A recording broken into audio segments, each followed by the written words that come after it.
Dear students, in this lecture we have to discuss about this topic, superposition of the waves. This is sixth topic, that is superposition of the waves. So first of all, we discuss about the introduction of this topic.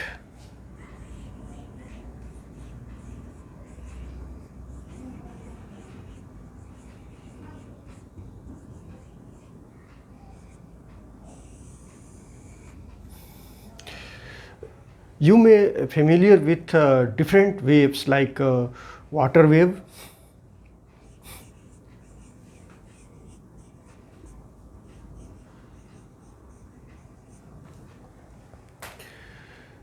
light wave, sound wave,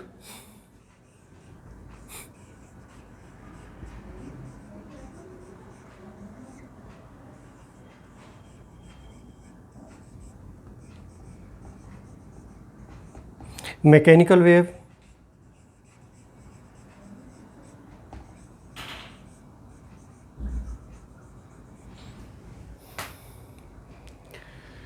electromagnetic wave,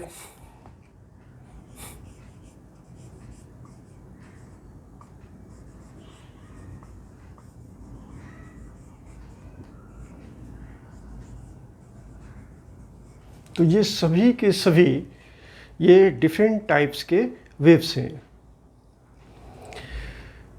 water wave, light wave, sound wave, mechanical wave, electromagnetic wave. These are different kinds of waves.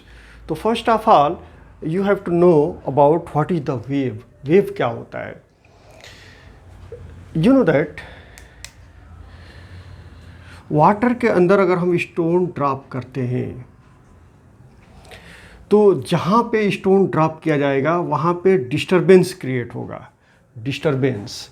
And this disturbance, that is in disturbance is in the form of the energy, because stone having the potential energy here, and when the stone is dropped then its speed will be increased, and when touches this surface then it has maximum kinetic energy, and that energy will be absorbed by surface here. तो यहाँ पे जो molecules हैं वह energy को absorb करते, मतलब कि कुछ मॉलिक्यूल इसके साथ नीचे आ जाते, ऐसे मॉलिक्यूल्स एनर्जी को एब्जॉर्ब करते, और वही एनर्जी डिस्टरबेंस के फॉर्म में प्रोपगेट होता है. डिस्टरबेंस के फॉर्म में यह एनर्जी प्रोपगेट होगी.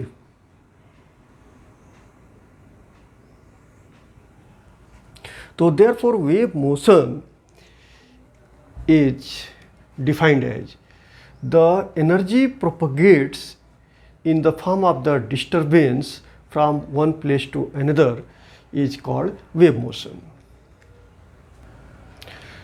तो यहाँ पे जो डिस्टरबेंस क्रिएट हुआ, यह डिस्टरबेंस प्रोपगेट कर रहा है, मतलब एनर्जी डिस्टरबेंस के फॉर्म में प्रोपगेट कर रही है. तो mechanical wave is a disturbance produced in an elastic medium due to periodic vibration of particle of the medium about their respective mean position. ये जो पोजीशन है ये मीन पोजीशन है, और इस मीन पोजीशन के अबाउट रिस्पेक्टिव पार्टिकल्स वाइब्रेट करेंगे और इस तरह से डिस्टरबेंस प्रोपगेट करेगा. तो इसके लिए एसेंशियल है कि ये जो मीडियम है, मीडियम होना चाहिए, medium is essential, and the medium should passes the property of elasticity. मतलब मीडियम में इलास्टिसिटी होनी चाहिए, मतलब इलास्टिक मीडियम होना चाहिए. अगर मीडियम इलास्टिक होगा तो ये पार्टिकल अपने इक्विलिब्रियम पोजीशन, मतलब मीन पोजीशन पे फिर से दोबारा आ जाएंगे. जैसे ही पार्टिकल मीन पोजीशन के से हटेंगे फिर से वो मीन पोजीशन पे आ जाएंगे. और अगर इलास्टिक प्रॉपर्टी है तो इसमें दो चीज़ें कंपलसरी है, इसेंशियल है. एक तो मीडियम होना ज़रूरी है, medium is essential, and it should have the elastic property, मतलब इलास्टिक मीडियम होना चाहिए. तो जो हमने डिफरेंट टाइप्स के वेव की बात किया, water wave, sound wave, light wave, mechanical wave and electromagnetic wave. You can observe here the water wave propagates through the water, means medium is essential there. Without water, water wave cannot propagate. And sound wave में क्या होता है, जो हम आवाज़ create करते हैं, यह आवाज़, यह साउंड एटमॉस्फेयर के थ्रू प्रोपगेट करता है। और अगर कोई एटमॉस्फेयर नहीं है, वैक्यूम है, तो यह साउंड किसी को सुनाई नहीं देगा, सामने वाले को यह साउंड सुनाई नहीं देगा। मतलब कि इस साउंड को प्रोपगेट होने के लिए मीडियम का होना ज़रूरी है। Light wave, you know that the light reaches from sun to earth, but you know that there is atmosphere up to several height, कुछ हाइट तक, कुछ डिस्टेंस तक अगर हम अर्थ से सन के तरफ जाते हैं तो कुछ डिस्टेंस तक ही एटमॉस्फेयर है, उसके बाद कुछ भी नहीं है, जिसको हम वैक्यूम कहते हैं। फिर भी लाइट सन से अर्थ पर आता है। मतलब कि लाइट को प्रोपगेट होने के लिए मीडियम की ज़रूरत नहीं है। तो ये दूसरे टाइप की वेव हो गई।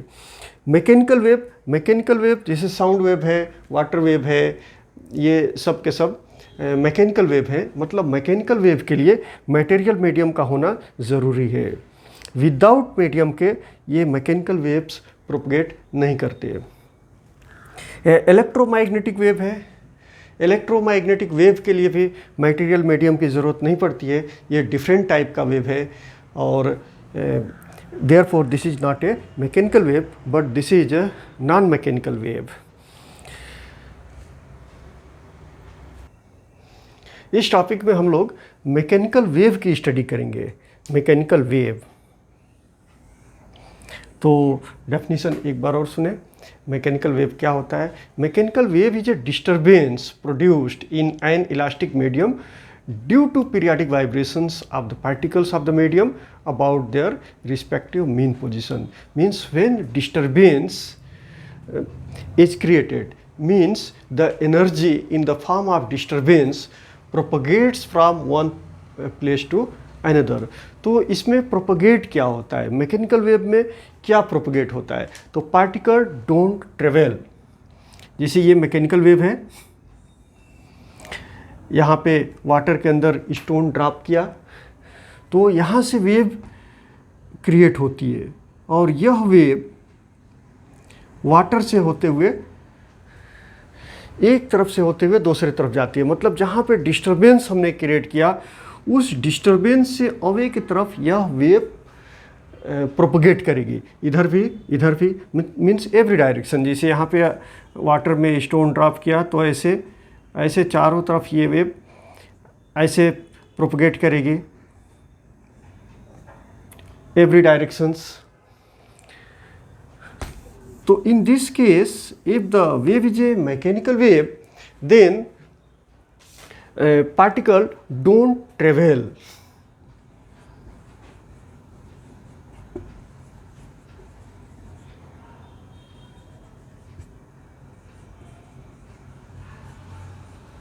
पार्टिकल ट्रेवल नहीं करता है। ट्रेवल इसमें क्या करता है? इसमें ट्रेवल करता है जो वो momentum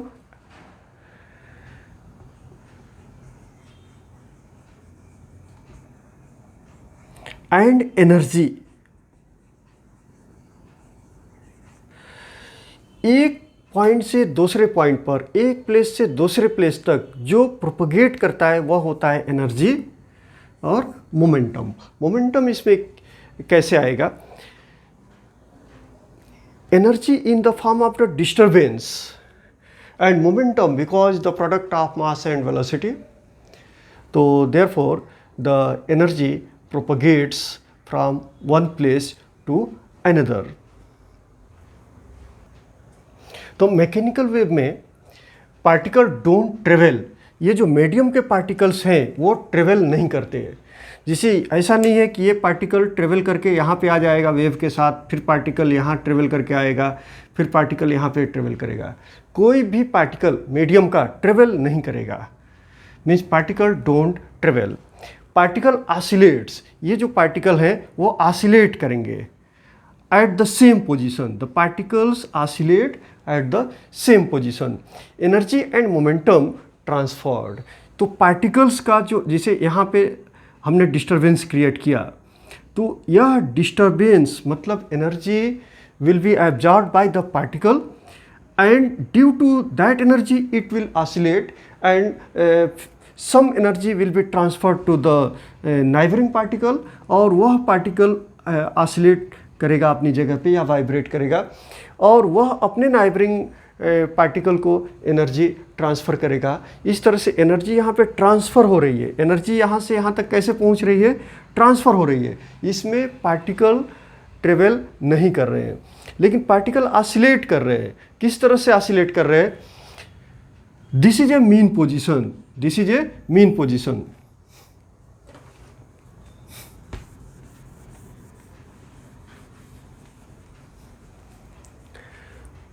this will the mean position. हर एक पार्टिकल एक्सट्रीम पोजीशन पे जाएगा, हर एक पार्टिकल एक्सट्रीम पोजीशन पे जाएगा। यहाँ का पार्टिकल है, suppose that this particle, here suppose that one particle. इस तरह से किसी भी पार्टिकल को हम ले सकते हैं। हमने सपोज किया यहाँ पे पार्टिकल को, तो यह पार्टिकल एक वक्त मीन पोजीशन पे रहेगा। यह वेव ट्रेवल कर रही है, वेव ट्रेवल कर रही है, तो एक बार यह पार्टिकल इस पोजीशन पे भी रहेगा, इस पोजीशन पे भी रहेगा, मतलब एवरी पोजीशन पे।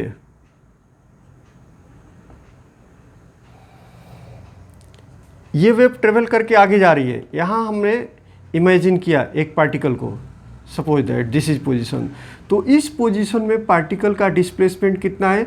This is the displacement.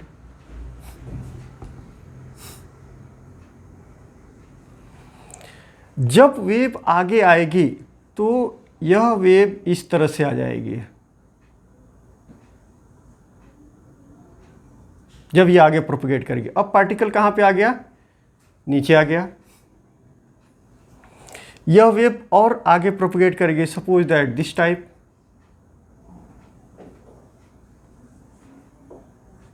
आगे जब प्रोपगेट करेगी, ये पार्टिकल कहाँ पे आ गया? मीन पोजीशन पे आ गया।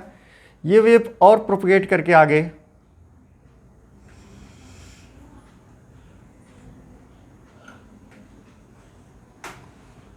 ये पार्टिकल कहाँ पे आ गया? एक्सट्रीम पे आ गया। मतलब कि हर एक पार्टिकल अपने पोजीशन पे mean, extreme, mean, positive extreme, इसको नेगेटिव एक्सट्रीम बोल सकते हैं। इसी दो एक्सट्रीम पोजीशंस के बीच स्ट्रेट पाथ से अगर इस टाइप ऑफ मोशन हो रहा है तो up and down, up and down, this type of motion will be performed by every particle. And what will be the maximum displacement of every particle? Every particle will attain this extreme position and also this extreme position, and every particle will attain this mean position, means every particle. So therefore you can say this is the maximum displacement of the particle. यह particle का maximum displacement होगा। इसको हम negative extreme भी बोल सकते हैं, इसको पॉजिटिव एक्सट्रीम बोल सकते हैं, but both the displacements will be equal. Only different is one is up another is down. तो therefore this is the extreme position and this is also the extreme position, and particle will oscillate between these two extreme position and the motion will be linear SHM। यह जो motion होगा particle का वो linear SHM होगा। तो therefore it is clear that the wave is propagating in the direction of x-axis। यह जो disturbance है, disturbance means energy in the form of disturbance. तो एनर्जी इज और disturbance is propagating, that is called wave along the x-axis। Wave x-axis के direction में propagate कर रहा है, जबकि particle of the medium is oscillating along the y-axis direction. तो particle of the medium is oscillating at the same position but along the y-axis direction. Now in this chapter we will study the mechanical waves। इस chapter में हम लोग mechanical wave की study करने वाले हैं। और मैकेनिकल वेव में क्या स्टडी करेंगे?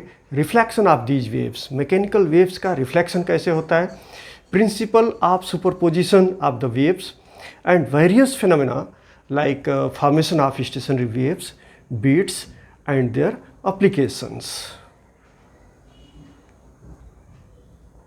Now, progressive wave. Now take one example. This is a surface of the water और इस पर स्टोन को ड्रॉप किया गया. A stone is dropped. So therefore, because before dropping the stone, the particles in the water on this surface all are in equilibrium position. जितने water के particles हैं वो सभी के सभी इक्विलिब्रियम पोजीशन पे हैं. लेकिन जैसे स्टोन ड्रॉप किया तो यहाँ पे क्या हो जाएगा, रिपल हो जाएगा, क्रिएट हो जाएगा. यहाँ पे वाटर के जो पार्टिकल्स हैं उनमें डिस्टर्बेंस क्रिएट होगा and this disturbance slowly spread all over the water. तो यहाँ पे जो डिस्टर्बेंस क्रिएट होगा यह डिस्टर्बेंस ट्रांसफ़र होगा particle to particle and in this way the wave will be propagating. Particle not propagating, wave is propagating like this. Here also the particle is not propagating or changing the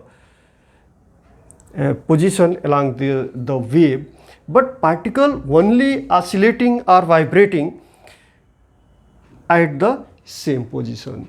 particle वहीं पे रहेगा, vibrate होगा लेकिन migrate नहीं होगा, अपनी position को wave के डायरेक्शन में चेंज नहीं करेगा, ऐसे वाइब्रेट होगा, ऑसिलेट होगा. तो इस तरह से जो भी पार्टिकल्स हैं वाटर के ये सब SHM परफॉर्म करेंगे और जो मैक्सिमम डिस्प्लेसमेंट होगा वो इतना मैक्सिमम डिस्प्लेसमेंट होगा. और इस तरह से हम इसको देख सकते हैं, हर एक पार्टिकल ऑसिलेट करेगा या वाइब्रेट करेगा. So in this type of wave you can observe here the disturbance is created here in the form of the energy in the form of the disturbance, and this energy will propagate from point of disturbance to away. So therefore if the wave is continuously propagates in a particular direction or in a same direction, such type of wave is called progressive wave. So definition of progressive wave is if the wave is continuously propagates or in a same direction or in a particular direction, then such type of wave is called progressive wave. So example of mechanical wave here is a sound wave. So you can observe here the sound is created here and this sound in the form of the disturbance, this energy in the form of the disturbance propagates continuously in a particular direction, that is from point of disturbance to away from the disturbance. Therefore this is a progressive wave. Progressive waves are of two types. One is the transverse wave, another is the longitudinal wave. What is the transverse wave? Transverse wave is in which the particles of the medium vibrates in a direction perpendicular to the direction of the propagation of the wave. जैसे wave के propagation का direction ये है. This is the direction of the propagation of the wave. The particles of the medium will vibrate in a direction perpendicular to the direction of the propagation of the wave. Such type of wave is called transverse wave. So now take one example here. This direction is the y-axis direction and this is the mean position and this is the x-axis. The wave is propagating along the x-axis, but particles are vibrating or oscillating along the y-axis. Particles are vibrating or oscillating along the y-axis. This is the mean positions of the particle and particles are vibrating along the y-axis. So therefore here you can observe the direction of vibration of the particle is just perpendicular to the direction of the propagation of the wave. Means the particles are oscillating or vibrating in a direction perpendicular to the direction of the propagation of the wave. Such type of wave is called transverse wave. तो इसमें हम 11th standard में भी study किए हुए हैं कि अगर वेव ट्रांसवर्स वेव है तो इसमें दो तरह के पोजीशंस रिपीट होते हैं. एक होता है क्रस्ट और दूसरा होता है trough. This is a crust and this is a trough. This convex portion is called crust and this concave is called trough. And this crust and trough are repeating alternately as time and also as a space. Particular distance पे ये repeat होता है और एक particular time interval के बाद भी repeat होता है.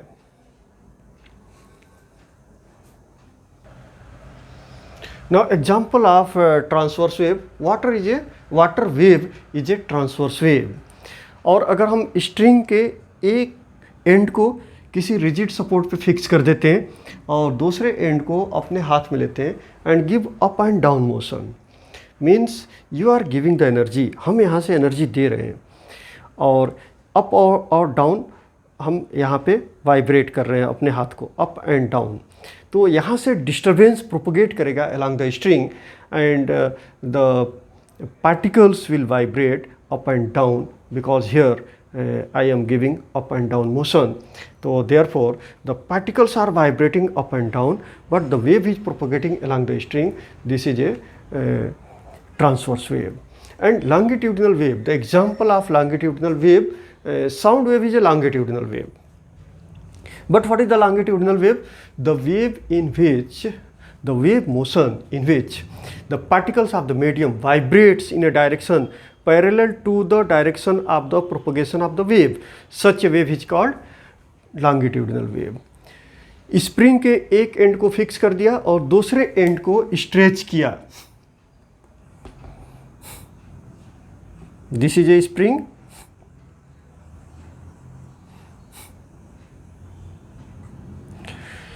इसको थोड़ा सा स्ट्रेच किया और स्ट्रेच करने के बाद से इसको रिलीज कर दिया, फ्री कर दिया.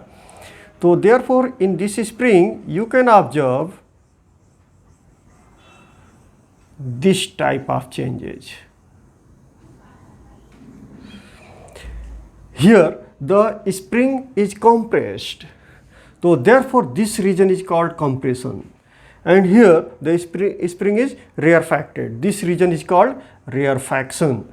This is a compression, this is a rarefaction, this is compression, this is rarefaction, and this is again compression. So when the spring is stretched and released, then it will perform, the particles will vibrate in a direction parallel to the direction of the length of the spring, and the disturbance will propagate along the string, but the particles will vibrate in a direction parallel to the spring. So therefore in this situation two types of regions will be created: compression, rarefaction. Compression is that region where particles of the medium are compressed, and rarefaction is that region where particles of the medium are rarefact. तो just like same यहाँ पे crust और trough का formation बना, यहाँ पे compression और rarefaction का हुआ. तो यह एग्जांपल है लॉन्गिट्यूडिनल वेव का. साउंड वेव जो है यह एक लॉन्गिट्यूडिनल वेव है. Sound wave which is a pressure wave consisting of compressions and rarefactions traveling along the direction of the propagation of the wave. Now the next content of this topic will be in next lecture. Thank you.